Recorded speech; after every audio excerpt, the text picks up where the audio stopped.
Bismillahirrahmanirrahim. Assalamualaikum warahmatullahi wabarakatuh. Baik ya Ivon, untuk mata kuliah Ekopariwisata kita masuk ke pertemuan 12, yaitu mengenai penataan ruang kepariwisataan. Jadi ada semacam tata ruang pariwisata yang itu akan dikelola itu bagaimana, dan penataan ruangnya juga berbagai macam lahan minimal yang dibutuhkan untuk membuat semacam tempat pariwisata. Nah, penataan ruang ini menurut Undang-Undang RI Nomor 26 Tahun 2007, yang pertama adalah pengaturan penataan ruang adalah upaya pembentukan landasan hukum bagi pemerintah daerah dan masyarakat dalam penataan ruang.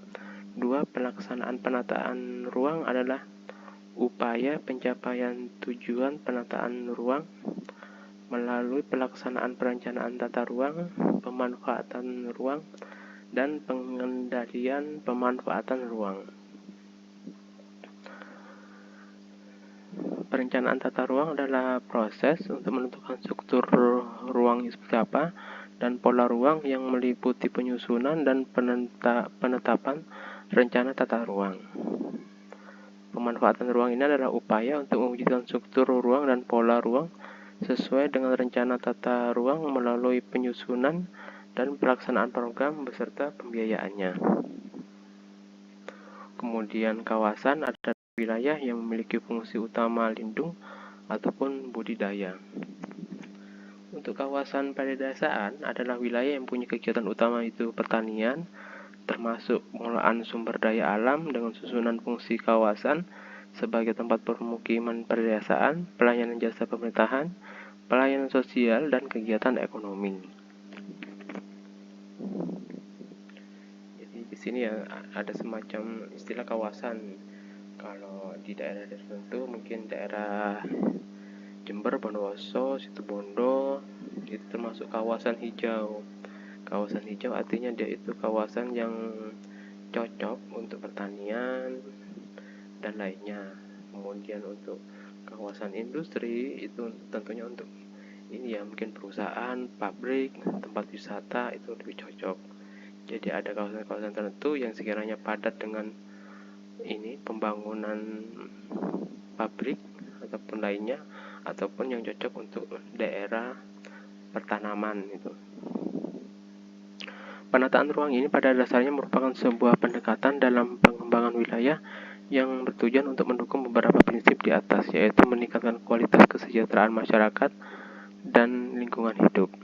Penataan ruang ini tidak hanya memberikan arahan alokasi investasi, tetapi juga memberikan jaminan terpeliharanya ruang yang berkualitas dan mempertahankan keberadaan objek wisata sebagai aset bangsa.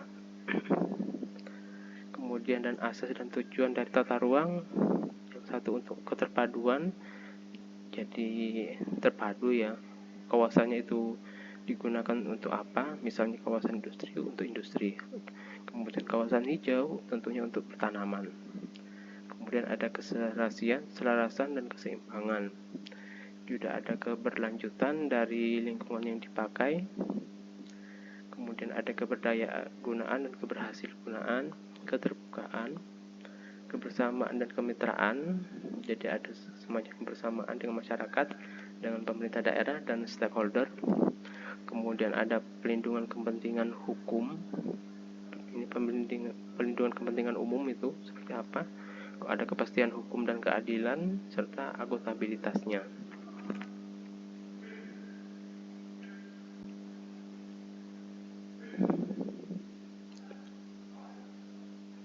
Kemudian kriteria pemilihan lokasi untuk prasarana pariwisata. Jadi untuk meletakkan semacam ini ya, prasarana pariwisata itu entah bangunannya dan lainnya, itu tentunya syarat-syaratnya harus ada tersedia lahan yang cukup luas. Itu kemudian status kepemilikan lahan itu cukup luas, tidak menimbulkan masalah dalam penguasaannya. Jadi itu tanahnya itu sudah jelas itu miliknya siapa, apakah SHM atau hak guna dan lainnya. Kemudian kondisi lahan itu mempunyai struktur tanah yang stabil, tidak terjadi longsor, mempunyai kemiringan tanah yang memungkinkan dibangun tanpa memberikan dampak negatif terhadap pelestarian lingkungan, kemudian merupakan lahan yang tidak terlalu subur, dan juga bukan tanah yang tidak terlalu subur, dan bukan tanah pertanian yang produktif. Jadi itulah, untuk kawasan pariwisata biasanya itu digunakan kawasan industri gitu. Artinya dia itu tanahnya itu bisa saja tidak subur, tetapi juga masih bisa tetap ditanami tanaman untuk semacam kerindangan ataupun hiasan dari tempat pariwisatanya. Dan juga bukan tanah yang produktif dari petani ya. Karena kalau dibuat semacam tempat pariwisata yang sekiranya itu banyak wahananya di daerah pertanian, itu malah kurang cocok ya, mungkin di kawasan industri. Tapi sekarang sudah banyak kok itu di lahan pertanian jadikan semacam entah itu kolam renang gitu, ataupun ada wahananya juga, meskipun tidak banyak itu ada di Malang itu. Ataupun misalnya dari lahan pertanian, kemudian di situ ada semacam sungai yang mengalir deras, itu bisa jadikan semacam tempat pariwisata itu untuk arum jeram. Kemudian kriteria pemilihan lokasi berikutnya, mempunyai akses dan kemudahan hubungan yang tinggi. Jadi ada akses yang mudah dilalui itu untuk jalannya, transportasinya, tidak mengganggu kelancaran lalu lintas pada jalur jalan raya regional, tersedia prasarana utama, air bersih, listrik, mempunyai kepadatan penduduk dan pemukiman yang rendah. Landscape ini memenuhi aspek estetik dan fungsionalnya, tidak mengganggu dan terganggu terhadap kegiatan sosial, ekonomi, dan lain sekitarnya. Kemudian mempunyai kondisi keamanan lingkungan yang baik. Nah, ini untuk kriteria pemilihan lokasi, misalnya kawasan pariwisata itu luas lahan minimal 100 hektar. Jadi itu untuk orang-orang yang mungkin semacam wirausaha swasta yang sudah banyak, ini pasti butuh modal yang banyak juga itu untuk membeli lahan. Kemudian taman rekreasi, luas lahan minimal 3 hektar, gelanggang renang itu 1 hektar, kolam memancing sekitar 0,5 hektar. Kemudian elemen penataan ruang publik, ada aksesibilitas bagi semua warga, jadi bisa diakses oleh semua warga. Universalitas atau mempertimbangkan keberagaman kelas dan status, keberlanjutan fungsi, bukan sekedar bentuk tetapi pada kesesuaian fungsinya. Kemudian hak dan kewajiban atas ruang menurut Peraturan Pemerintah Nomor 69 Tahun 96 tentang Ranmasi. Ranmasi itu Rancangan Master Plan Pengembangan Pariwisata. Ini adalah sebuah rencana strategis yang dibuat oleh pemerintah untuk mengembangkan sektor pariwisata di Indonesia. Rencana ini mencakup berbagai aspek seperti pengembangan infrastruktur, promosi pariwisata, pengembangan produk wisata, dan lainnya. Tujuan dari Ranmasi ini untuk meningkatkan jumlah wisatawan yang berkunjung ke Indonesia, meningkatkan pendapatan dari sektor pariwisata, dan memperkuat posisi Indonesia sebagai destinasi wisata unggulan di Asia Tenggara. Nah, menurut peraturan ini untuk Ranmasi itu ya, hak masyarakat dalam penataan ruang berperan serta dalam proses perencanaan, pemanfaatan, dan pengendalian pemanfaatan ruang, mengetahui secara terbuka rencana tata ruang wilayah, rencana tata ruang kawasan, dan rencana rinci ruang kawasan, menikmati manfaat ruang dan pertambahan nilai ruang sebagai akibat penataan ruang, memperoleh penggantian yang layak atas kondisi yang dialaminya sebagai akibat pelaksanaan kegiatan pembangunan sesuai dengan rencana tata ruang.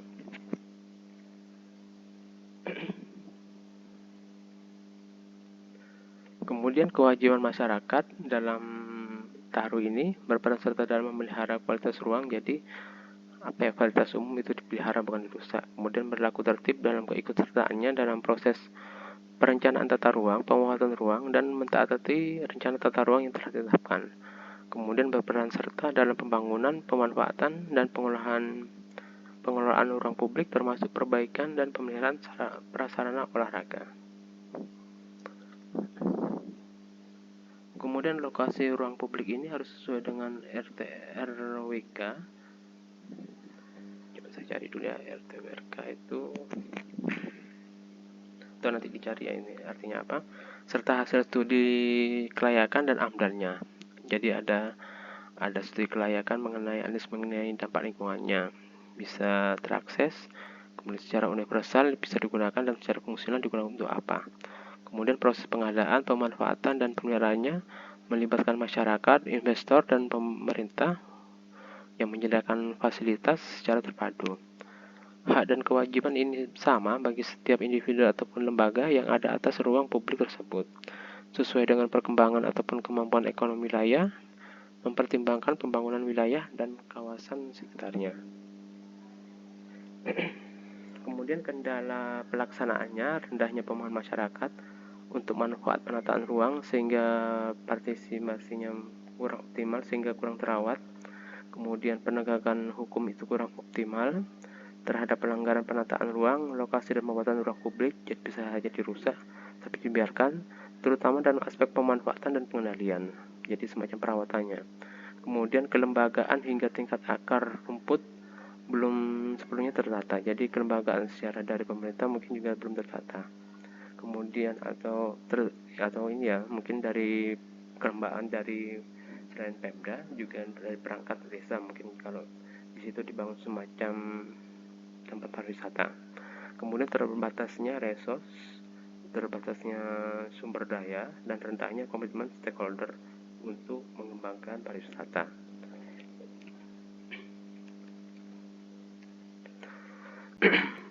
Kemudian rencana pengembangan kawasan andalan. Kawasan andalan merupakan kawasan yang berpotensi untuk kontribusi terhadap pertumbuhan dan pergeseran struktur ekonomi. Rencana pengembangan kawasan andalan di Jawa Barat pada 8 kawasan yang mampu mendorong pertumbuhan ekonomi bagi kawasan tersebut maupun kawasan sekitarnya, diantaranya itu ada kawasan andalan Bogor, Depok, Bekasi. Kegiatan utama itu bisa berupa industri, pariwisata, jasa, dan sumber daya manusia. Kemudian kawasan andalan Bogor, Puncak, Cianjur, kegiatan utamanya berupa agribisnis dan pariwisata. Kemudian kawasan andalan Sukabumi dan sekitarnya, kegiatannya itu berupa agribisnis, pariwisata, dan bisnis kelautan. Kemudian kawasan andalan Pirangan Timur dan sekitarnya, kegiatan utama itu berupa agribisnis, bisnis kelautan, dan pariwisata.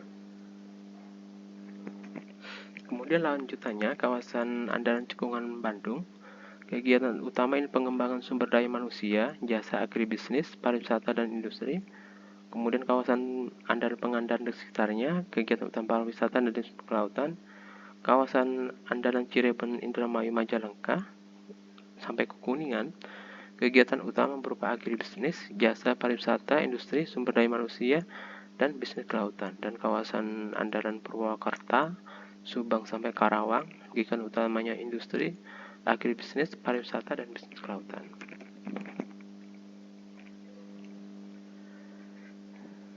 Kemudian rencana pola tata ruang kawasan lindung. Yang pertama, menetapkan kawasan lindung itu sebesar 45% dari luas seluruh wilayah Jabar, meliputi kawasan berfungsi lindung di dalam dan luar kawasan hutan. Yang kedua, mempertahankan kawasan resapan air atau kawasan yang fungsinya hidrologis untuk menjamin ketersediaan sumber daya air. Yang ketiga, mengendalikan pembuatan ruang di keluar kawasan hutan agar tetap berfungsi lindung. Kemudian rencana pola tata ruang kawasan budidaya, jadi ada semacam pemanfaatan kawasan yang dibudidayakan untuk tanaman, itu mempertahankan fungsi lahan di kawasan pertanian lahan basah, terutama yang berrekreasi teknis. Yang kedua, meningkatkan produktivitas lahan sawah melalui upaya intensifikasi. Ketiga, pengembangan infrastruktur sumber daya air untuk menjamin ketersediaan air dan jaringan irigasi. Kemudian rencana daya dukung dan daya tampung lingkungan, ini dengan mengendalikan pemanfaatan ruang dan sumber daya alam, mengendalikan laju pertumbuhan penduduk dengan program KB, mewujudkan distribusi penduduk sesuai dengan daya tampungnya. Kemudian mengendalikan pengembangan kegiatan sosial dan ekonomi penduduk sesuai dengan daya dukungnya. Jadi jika ada kegiatan sosial ataupun ekonomi yang dikembangkan, tentu juga memperhatikan AMDAL-nya.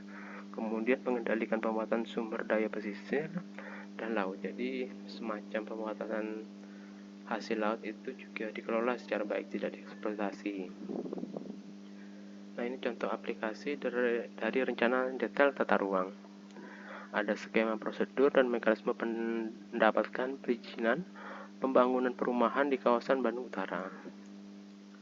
Itu ada persetujuan prinsip atau fatwa rencana pembangunan. Kalaupun mendapat izin lokasi, akhirnya dibuat rencana pembangunan. Itu izin untuk peruntukan penggunaan tanah dan izin mendirikan bangunan, dan akhirnya terjadi pembangunan perumahan. Oke ya Ivan, ini mata kuliah dari ekopariwisata. Semoga bisa dipahami, semoga bisa mempercepat proses TKI-nya di sana dan bisa kembali dan menyelesaikan kuliahnya dengan baik. Saya akhiri, terima kasih. Assalamualaikum warahmatullahi wabarakatuh.